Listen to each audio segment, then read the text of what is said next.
Napoli, Napoli, Napoli!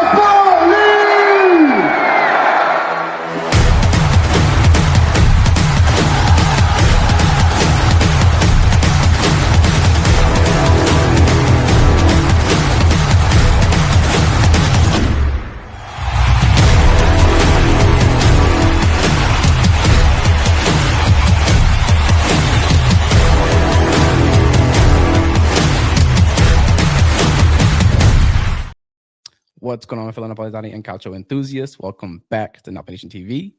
We are fresh off a tie ball game against Inter at the San Siro, mind you, with a very depleted Napoli team. Ladies and Very gentlemen, depleted? That's an understatement. ladies and gentlemen, this is a win in our books. Considering the facts, this is a win. We already beat Inter at home 3-1 in recency too. Of course, we're dealing with Anguissa out, De Bruyne out, who's been out for a minute now. Lukaku is still out. Neres was injured, not there. Gilmore, like our bench, even per se, is not fit. You know what I mean? Like Conte practically had nobody to really sub in, and we still managed. Grazie a Conte and McFratama. Let me tell you, man. If you guys haven't seen this stat yet, McTominay has scored 4 goals in 4 games against Inter. Pretty good stat. Big game player. Don't forget about that other stat. Which is what? We haven't lost one match that he scored in since he came. Not a one. That is crazy. That is crazy. That's insane. That's nuts. So as far as we know, if Scott scores, we win. So no, we don't lose. We don't lose. Sorry. We might draw, but we don't lose. That's still impressive, regardless. Yeah, man. Very impressive. For sure. Yep. So let's get into the goal scores first, of course. That being said, it was Di Marco at the 9th minute, McFratama at the 26th, and Kalalonglulu at the 73rd minute, and McFratama again at the 81st minute. I could never say that guy's name right, and I will not. All right. I don't even bother trying to say his name. Great penalty kick. It's Chanalogu. I'm not saying it right either. Yeah, I don't know. Either way, one of the best penalty kick takers in the league. We know that, VMS is pretty good at blocking those. Almost missed that shit, though. He did. It hit the post. He hit that with pure force. He knew that he had to have a perfect freaking strike to get it past Vanya. That's why. Exactly. I mean, Vanya went the wrong way, though, didn't he? He did. Yeah, he did. Yeah. But still an impressive goalkeeping stat as far as saves. I think it was at 50% so far on this season on the PK saves, which is pretty good in all honesty. Good enough, I mean, if you hit half of them, you don't hit half of them. It's one of the hardest things to block. You know what I mean? He's one of the best in the leagues at saving penalty kicks. Definitely. Yeah. He didn't show that against who did we play in the Coppa? Was it Cagliari? Yeah. Wasn't showing it there, but he definitely showed it offensively when he hit one of the fastest penalty kicks in history. Yeah. Pretty crazy. So, anyways, the match ended 2-2. Napoli showed nothing but grit and heart. Inter, of course, did look like the better side, at least for some of the match, not the whole match. They did create more chances offensively, but the thing they didn't do was take advantage as much as we did. And that's all. We dominated the second half. Would you say it's domination? Oh, yeah, for sure. I wouldn't say dominated. I don't know. I would say played better. I think overall Inter had more chances. They had that one shot on goal that hit the post. We got a little bit lucky there. Di Marco's goal was actually phenomenal at that angle. I know Vanya was pretty pissed off at himself, but regardless, that was a crazy goal from Di Marco. And a very sus PK call, just because this season alone, I mean, it's given half yes, half no. It's almost looking like VAR is completely irrelevant. And for that PK, they didn't even bother to check VAR. Actually, the ref said nope, not doing it, and they didn't. So we'll definitely talk about VAR. He didn't go to the screen. You sure about that? I think he did. Sorry, I'm getting confused with the match we had where Højlund. I forgot to mention that where Højlund got that call where he said it hit his hand. The game right before that's the one. Verona. That's the one where they didn't go to the screen. Sorry, should have mentioned that. He didn't go to the screen, but he goes to the screen for this, and it's really a 50-50 call this season. And of course, it went Inter's way. If you guys didn't know, this ref is the same ref that actually wore his Inter gear at the airport. So no, it's that same dude. It's the same guy. That's the guy. No, it's not. That's the guy.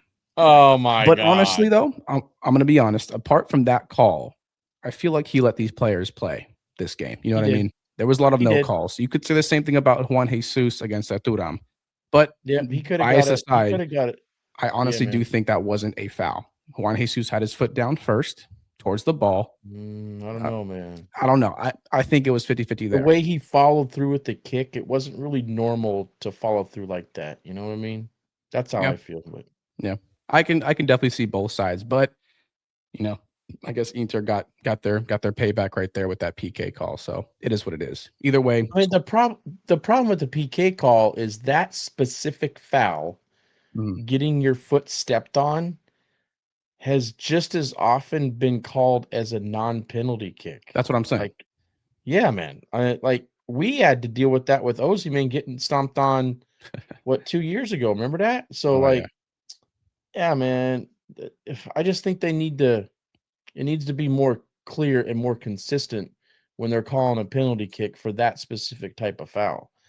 Like, the ball was gone, and then he stepped on his foot. Exactly. And it was clear that Rahmani was going for the ball. It wasn't reckless. He wasn't trying to foul him. He was trying to kick the ball. And after the ball left that area where both players were trying to go for it, the other dude kicked it, but the ball was gone by the time that happened. You know what I mean? So, yeah. So anyways, we'll get into VAR a little bit later into the video, just a slight segment. But first, let's talk about the man himself, the one and only Antonio Conte, or Conte Hulk, whatever you want to call him.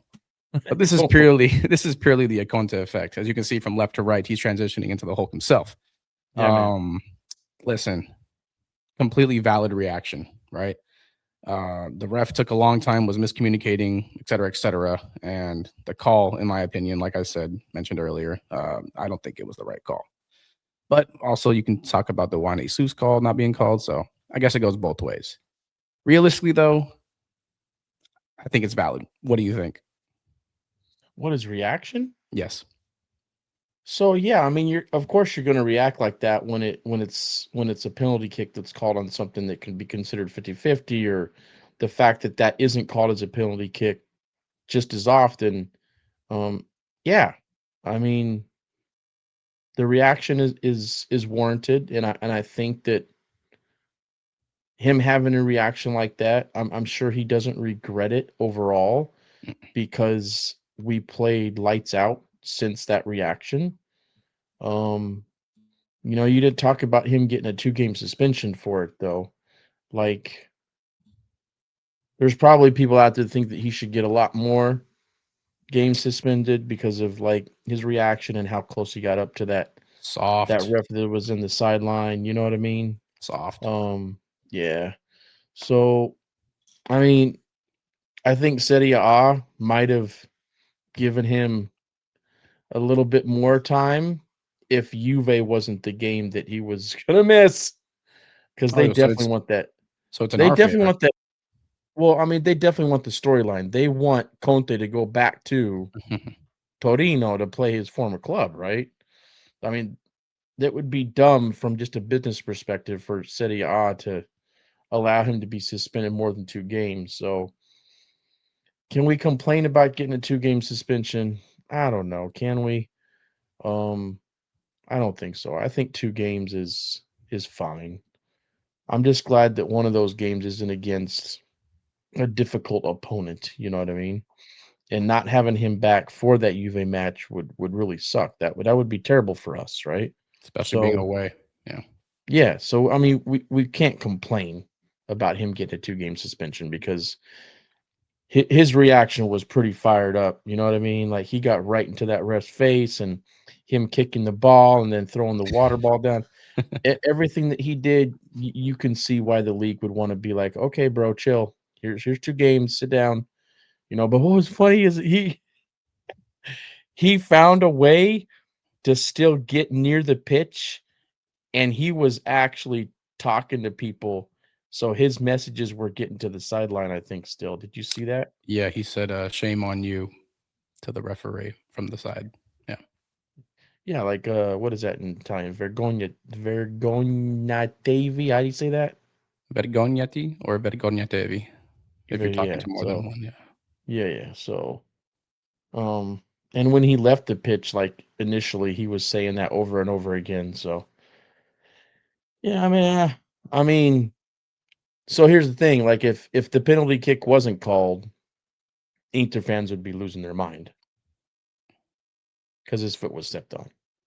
It's Yeah, just a problem that overall in the league they need to be more consistent with that specific type of foul and make it clear on when it's a penalty and when it's not. So definitely. yeah. Yeah, a lot of inconsistency there, which is with VAR in general. So, anyways, And here's my thing with VAR. Like for VAR and the way it works, I don't like the fact that VAR can get on the mic with the ref on the field and speak with the ref on the field and convince the ref that he made the wrong call or that there was a call that wasn't made and to make it like a penalty kick that wasn't called, right? yeah, Without the ref going to the screen. I just think that if VAR gets involved, the ref should always go and look at the screen. The only way that's going to work though is if they can get like you can't do the start and stop all the time, so they would need to get more efficient in going right to the screen and looking at it right away, you know what I mean? Like for me, if there's a questionable call and the dude in the booth is talking to the ref, it should be immediate. He should be like, "You should go look." Stop the play right away. He goes, looks, instead of all this, listening to what the VAR says and what the booth says. No, just go right to the screen, look at it, make your decision, and call it a day. The other thing is, like, maybe they should seriously start thinking about these types of calls being similar to the NFL, where you can, as a manager or coach, you can say, "Hey, I want that reviewed," like the red flag in the NFL or whatever they want to do it.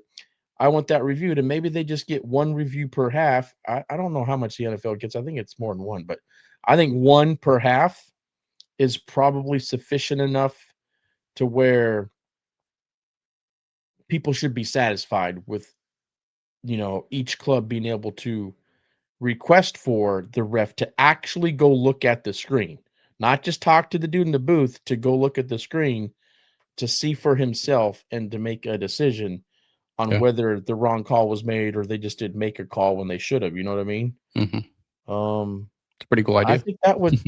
I think that would make it more efficient and maybe increase the integrity of the VAR booth. Like, I just don't think the VAR booth should be able to be making decisions or convince the ref that he doesn't need to look. And Well, in all honesty, we pretty much got VAR out the way. So here's the banner and here's the image. yeah, man, go look at the screen every time, bro.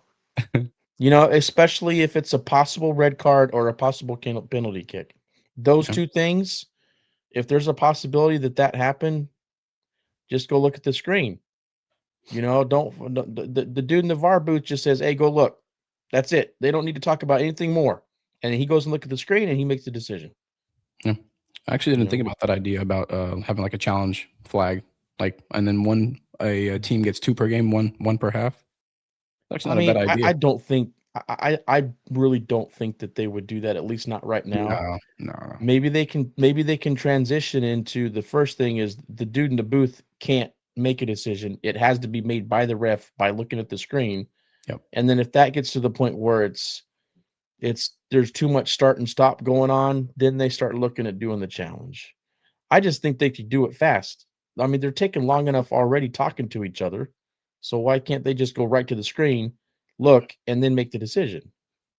I mean, Serie A just seems to be behind in every aspect of the game, whether it's business. The freaking ref cam took a minute too, and we know that the Prem had that first for quite a while, and it took us, I think, like a Yeah. season and a half to even implement it on our end. Yeah. Yeah, we got a bunch of I think dinosaurs running Serie A. Freaking yeah, Luigi, man. banned in my other Twitter. Still haven't forgot, buddy.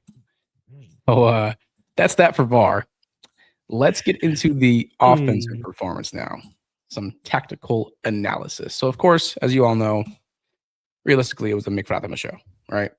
He tends to show up in the big games as usual, whether it's scoring, assisting, just making an impact. He makes an impact every game, realistically. But in these big games, man, he just always seems to be like the number 1 or number 2 player, for real. Like when it comes to these big clubs, he's our guy. ADO, extend him ASAP, please. We know he's happy here. He already had an interview recently. The guy wants to stay. You can see it. Also, we're not going to talk about the transfer market in this video. We'll talk about it in the next one after we play Parma. But I see Kobe Mino said that if he doesn't want, or if he doesn't get the starting job under this new coach, then he wants to leave. And I truly believe those aren't just rumors. I think it's really, really true. And we should. Yeah, but we need to. But in order to do that, with the whole, the financial situation of who we sell and who we buy, Luka out. We got to, we got to fucking get moving on selling Luka. If there's a way to figure that out, how somebody will actually buy him, and then I mean the other player that be Lang, but you might get money I'm from gonna get into Lang. the offensive breakdown here. I mean, right off the bat, let me just talk about Lang. That assist, magic.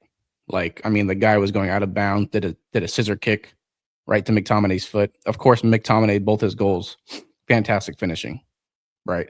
But without that pass from Lang and that hustle to get practically out of bounds there, that goal would have never happened. There was one play though. I know. Trust me, I know. I'm not the biggest Lang fan at this moment either. Trust me. So what went well for Napoli? Well, we were very impactful on the goal scoring efficiency side, considering the fact that Inter had 13 shots on target. We had, what was it, like 4 or 5, something like that. So we didn't create too many chances on goal, but we were efficient. And, considering Inter had 13 shots, practically almost triple ours, they were not. We had smart chance creation as well. Obviously, we had a lower shot total and lower XG than Inter. We had a 0.74 expected goals. They had 1.45. That's where I'm kind of getting into it, how they had a better game overall, realistically, like statistically, right? If you watch the game, you could see that Napoli wanted it more than them, 100%. The other thing that I would think would have helped that XG if Højlund would have had a better game, because he had 2 pretty good chances to get a shot on goal, and he didn't take advantage of that. I still think he had a good game, though. I don't consider the fact that just because he had 2 shots off target that he didn't have a good game. I think that his hold-up play was excellent.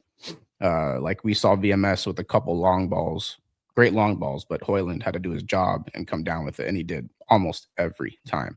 Like his 1v1 duels, he was a problem for Inter, right? This is considering that it wasn't even Acerbi back there, the old dinosaur. It was, there are other players. But yeah, Højlund did his job. I can only imagine if we had Neres out there, right? I think it would have been another dub. Oh yeah, the way things went, I think it would have been a dub. But I wanted more from Højlund though. I know you're saying he had a good game, but I did want a little bit more from him. I think that when he had that shot, I don't think he should have tried to get it to the far post like he did low. I think he should have tried to get it up over the goalie into the net. I think it would have been a better shot to take. And then there was another chance where, I think it was another long ball, and he didn't make the right touch and get the ball up the field the way he needed to. Yeah. So, I mean, dude, he needs to be that guy for us in these big matches. Like in these big matches, we can't rely on our goal scoring to come from McTominay all the time. I don't know. He's got to be that striker. I mean, it's not going to happen all the time. I think it's pretty unrealistic to have a striker have to score every game. I mean, I know you mentioned, but at least shots on goal. At least shots on goal, man. Yeah, especially when you have those opportunities and those chances to get a shot on goal. But here's the thing, though. Like with that formation that we had and with the players that we had, he was almost left on like an island out there, right? You're lying about that. You got to think about that. I think Højlund is best when he has someone behind him, giving him a nice through pass, like De Bruyne. We miss him so much because you're right. Him and Højlund, man, they have an amazing chemistry. We only saw just a little bit of it, sadly, but yeah, I think once KDB gets back, we'll get that going more often. But yeah, lastly, what else we did well was we had a effective use of transitions. When we got into those positions, I think we were efficient. And also our movement and support play was pretty good too. So overall, high finishing efficiency, clinical conversion of limited chances because we didn't have too many. Good transition threat for what we had. Again, we know that Politano is on that right wing, and he's not the best offensively. And also the supportive movement from the midfield. Also considering the fact that we're very depleted there. So the other thing. Oh, wait a minute. We're going to get into the defensive performance a little bit. I will, but I want to say what didn't work well for our offense. Okay. So if you guys didn't know this, we had one corner kick all game.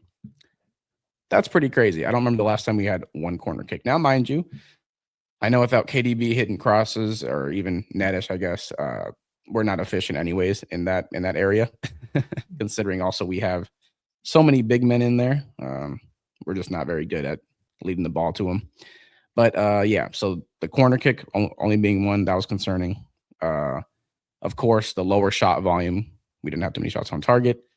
And also our reliance on luck/individual moments, such as McTominay, having a show out and have those amazing finishes. Lang's assist was magical. We didn't really have any quote unquote easy goals, you know what I mean? But quite frankly, neither did Inter. That Di Marco shot, I think, was a wonder goal considering the angle he was at and the power and shot force. I don't know. That's not easy to do. They did have that PK with one of the best in the league. I think that's pretty easy. Even if you're going against BMS, I mean, realistically, the guy kicking the ball always has the higher chance, no matter who you're up against. Yeah, and he's one of the best. So let's get into the defense now. Debo, I'll let you start with this one. Well, the one thing I wanted to make sure that we mentioned is, did Lautaro touch the ball? Oh, he was clamped up by that old man Juan Jesus, dude. Mr. Old Reliable. Did he touch the ball? Like, I don't know. What did Foot Mob give him? I don't know. 5.8. 5.8. He had the second lowest after their goalie. Why did their goalie have such a low score? I mean, those two shots, it wasn't like it was easy to get to. Anyway, he had 5.8. So, yeah, locking Lautaro down like that was the thing that I noticed most about that match from a defensive standpoint. And then I felt like the midfield battle, overall, I felt like we were pressing good enough. There was a couple times where we did lose the ball in the midfield. Like, I think McTominay was the dude that lost the ball on that goal from DiMarco. To so who, I think though? it was who snatched that ball from McTominay? Who was it? I don't know, man. Who was it? Who do you think? Who's in the Inter's midfield? Oh man, no, it was Zelensky. Yeah, yes, it was. Yes, it was. Punk. But like, I mean, I felt like the midfield was like back and forth. Yeah. I did feel like DiMarco was given a little bit too much room by D'Lo too many times. I think he's got the highest score in the match. I mean, he got a goal, so obviously he's probably going to have the highest score. But he's also been having a phenomenal season. DiMarco is one of the best in the world right now. The way he's playing. For sure, man. Yeah, I agree. But yeah, I mean, defensively, I don't think we had a bad match. I just think we had a couple moments where, things happen. Penalty kick and, letting DiMarco get in position like he did to have that shot. I mean, it wasn't as much a problem that DiMarco was in the position to shoot it. It was that he was given the space to run up into that area. Like, we should have recognized it's DiMarco, man. That's his game. We should have recognized that he's going to be trying to do that and should have been ready for that, and we weren't. But I'm not complaining. I mean, we limit him to one goal, really, because the penalty kick, is just because of a penalty. I don't think you can ask for a whole lot more from the defense overall, Yeah, I mean, we're playing the best attack in the league, and that's by a long shot. And that's not even, it's not even close. Yeah. So realistically, I agree with you with the whole PK thing.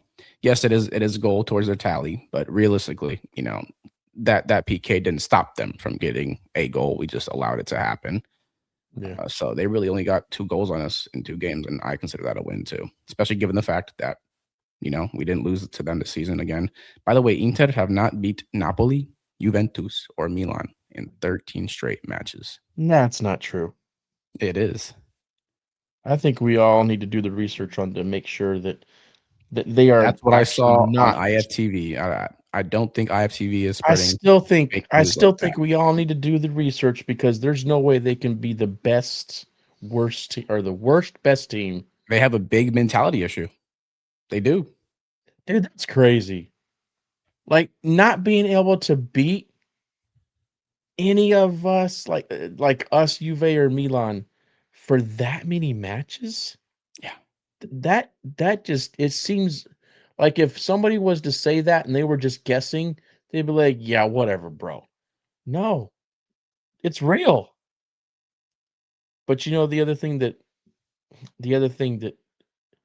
hey man, is your mic going in and out? Are Nope. you hearing me the whole time? Yep. You're good. Okay, all right. It must be my headphones, man. Something must be wrong. What was I gonna say? The like them not being able to the thing that it says too though is them not being able to do that and them always being near the top means that they are beating the teams they're supposed to beat I all was the going to time. mention that. Yep. They Yeah. have an issue that we don't win every game against big teams, right? But what they don't do is drop points against teams they need to beat or that they should beat. Yeah. Like Milan has had that I think issue all season. We have as well. it's just as important to win a Scudetto in not dropping points you're not supposed to than it is trying to get points that maybe are the difficult ones. Well, of course. I Like mean, us, there's a mass majority of weaker teams compared to bigger teams, stronger teams. So like it makes sense. how many times have we dropped points we shouldn't? Even with our injuries, man, we should not be drawing at home. We should beat everybody at home, Or no losing to matter who it Udinese is. 1-0 on the road. I don't care who's Yeah, on man. that pitch. We're better. Yep. Yeah, We're man. better. So we'll see what happens. I mean, we're still in the race. We're only 4 behind. If we Could would have have been lost this 7. game, Whew. yeah, man, if we would have lost this game and we'd have been 7 points behind, man, that would have been rough. Heart-wrenching, to say the Like least. we would have to rely on Inter having a spell of dropping several points that they're not supposed to. Now only being 4 points behind, man. I mean, they still have to play some of these bigger teams, and if these bigger teams can The thing, though, continue to not let them win, that's going to help us. the thing about that, though, is that they have a very easy stretch of, like, I think 4 or 5 games, not including the UCL. I know they have, like, Arsenal and some other teams, but in the Serie A, they have quite an easy stretch. They have a Coming up, yeah. much tougher end of the league stretch. I mean, they got to play Atalanta, Roma, Milan. I guess you can say I Fiorentina mean, would be if I had fast, maybe. if I had to pick whether I wanted an easier schedule now or at the end of the season, I would want the easier schedule at the end of the season. Yeah. Mm-hmm. You know, so in some ways that does favor us, but Well, in other ways it doesn't because if they get a big you point lead, know, then it's like mentally we're like, shit. well, yeah, and then the other thing too is like waiting until we have the easier games at the end of the season when now we have everybody back in full force. That's not a good thing. Yeah. We would rather have the easier games like going to Torino to play Juve here soon. That's gonna be rough not being full up with everybody. You know, that game worries me, man. Juve. You saw what they did just now, right? Yeah, against Cremonese, whoop-de-doo. Mario is 5-0. Whoop-de-doo. Guess what? They won that game and went from 4th place to 4th place with a game behind. But still, man, the enthusiasm's back, man.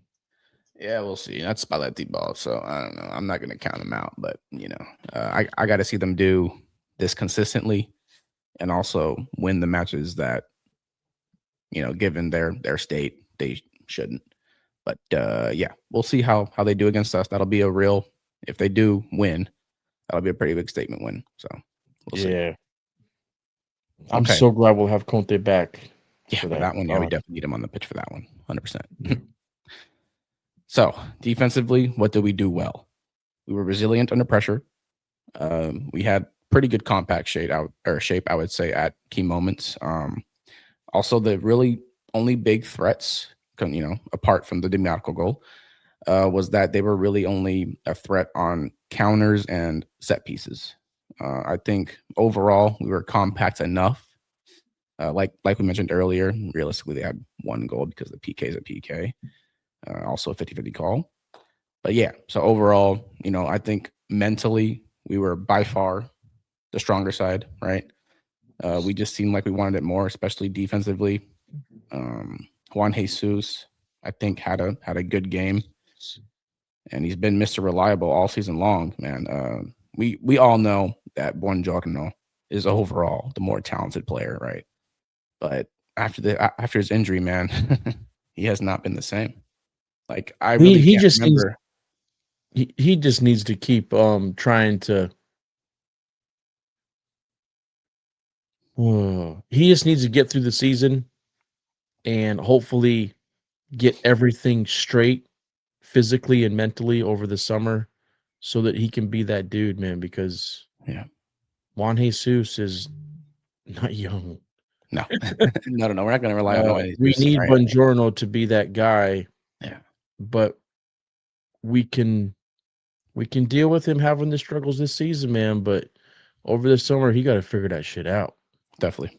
We didn't pay pennies for that dude, so No, and he's still worth it in my opinion, right? I mean, this stretch of games that he hasn't been doing well, considering also his injury status. I'm not going to just give up on BG. Heck no. no, We me know that neither, man. I'm he can just be a top saying, 2 defender in the league if he really wants to. yeah, Like we've he just seen it. he just needs to figure it out this summer, man, because you know, we have he has to be one of the cornerstones of like our future, like the next 2 or 3 years. He needs to be a rock, like, and we'll see. I'm not gonna say I'm concerned, but he needs to figure it out this summer. That's all I'm gonna say. I agree.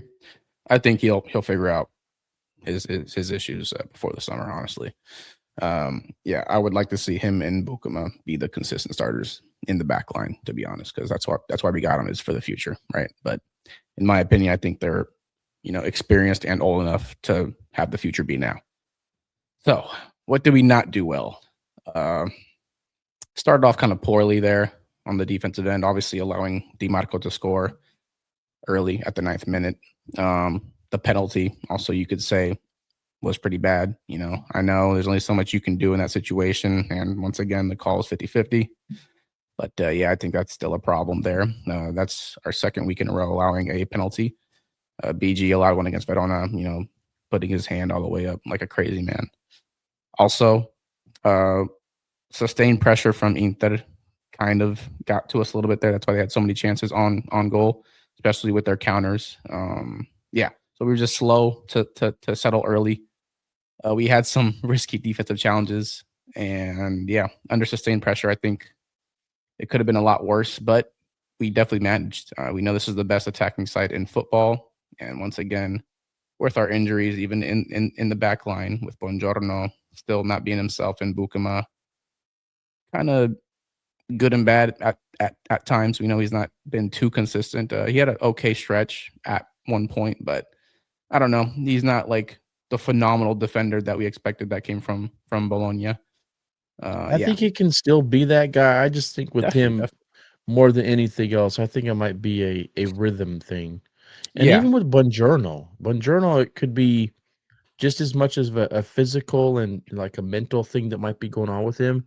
It mhm. could be rhythm for him too, man, because I'd have to say it's probably center back is, especially with the chemistry with everybody else that you're playing with in the back line, rhythm and chemistry, like those two things are a big deal.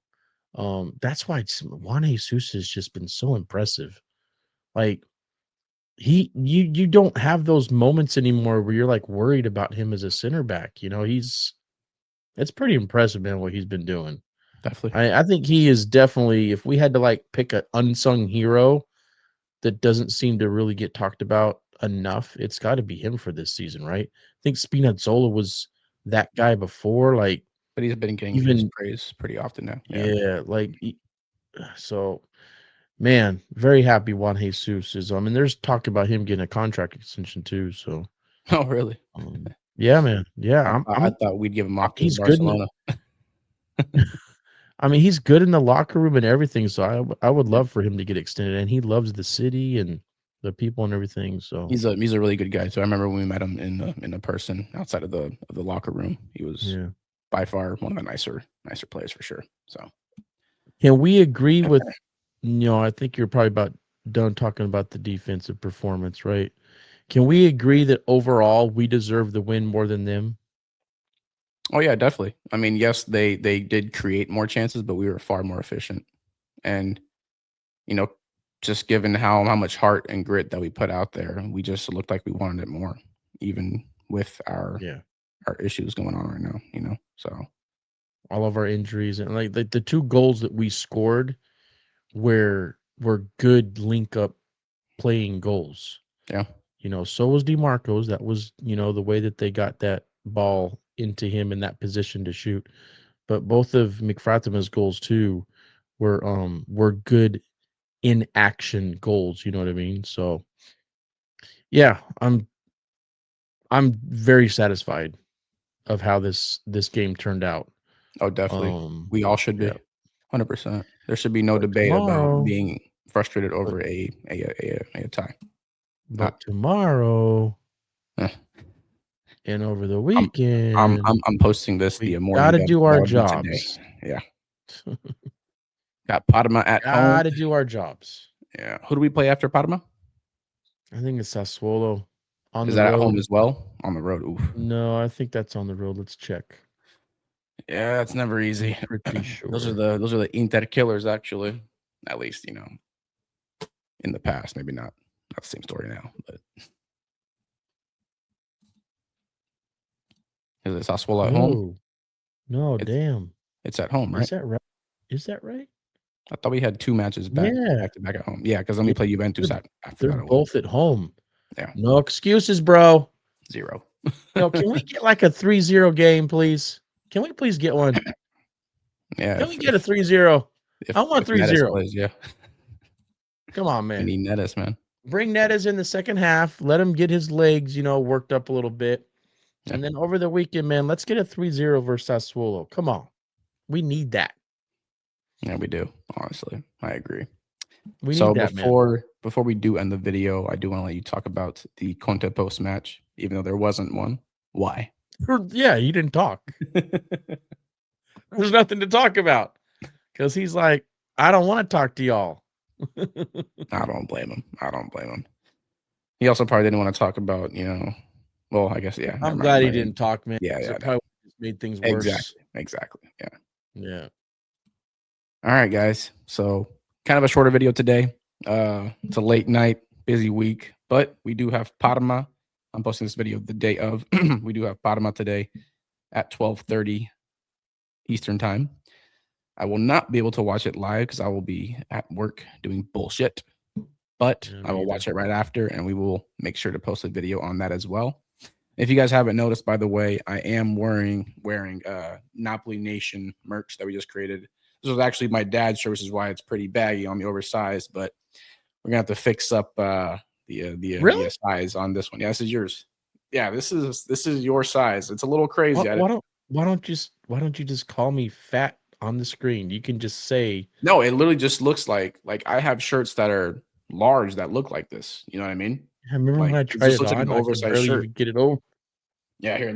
Since we're already here, let me show them the back as well. It's nothing crazy, just something simple. But yep, you guys see that? Can you see it? Yeah, we can see it, or they can see it. Make sure they see the 40% I thought. Wait a minute. Did you have? Is your name Mario on it? No. No. Yeah, I didn't. Oh, okay. Yeah, you didn't put names on it. Oh, okay, cool. No. I think for the next shipment, we'll have our names on it. I was also thinking about doing a giveaway for one of the shirts that we have, because why not? We're not going to sell these things. We're not here to make money. We're just here to have fun. That's a cool idea. I like that. Yeah. Why not? I mean, it's a free shirt, right? Maybe even give it to a homeless guy or something. Who knows? We'll see. have him walking around wearing Napoli TV, right? Free advertisement. God. I'm joking. All right, guys. So with that being said, that is the end of our video. Like I said, a bit of a shorter one today. But if you guys haven't already, please be sure to leave a like, comment, share with your friends and family, and of course, subscribe. And as always, we must leave in one way and one way only. Forza Napoli. sempre. Why you? Beat Parma. Ciao. Easy win. 3-0. Yeah, baby. Let's go.